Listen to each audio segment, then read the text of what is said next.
Andri Train, sabi mo po, nabibigyan mo ko ng kitsune, okay? Sa mga hindi nakakalam at hindi masyadong nanonood sa live natin. Si Andri Train, October pa lang or November.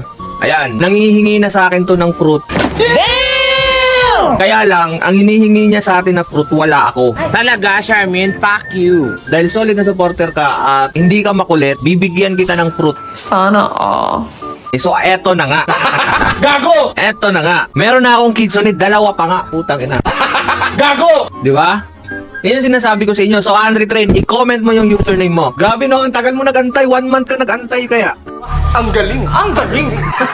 Wala talaga akong fruit nung November eh. Ubusan talaga yung fruit ko kasi nga, syempre, Lunes hanggang Biyernes namimigay. Hindi ako nagla-live ng Monday to Friday, pero namimigay kasi ako ng fruit niyan. Yun yung mga pinopost ko. Bago ako magbigay sa'yo, papipiliin mo na kita. Gusto mo kitsune or perm na ice? Meron kasi akong perm ice. Ayan. Na-unfriend ko pa to. Na-unfriend ko to. Pero nag-antay pa rin siya. Pwede na!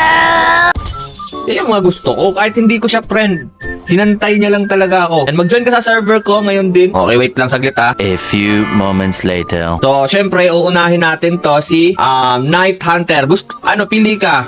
Pili ka. Kitsune, or perm ice. Okay? Reply ka kagad. Dali. Perm ice. Gusto niyo ng perm ice. Ayaw niyo na ng kitsune. Are you sure? Are you sure? Are you sure? Yeah. Okay. So, iti-trade na natin siya. Gusto niyo ng perm ice. Oh, tangina, lumabas agad yung perm ice ko Okay. So, congratulations kay Yashal059. Ayan. Pasensya na dahil medyo natagalan yung pre-promise ko sa'yo. Pero at least, alam nyo na kapag ako ang nag-promise, legit talaga. Okay?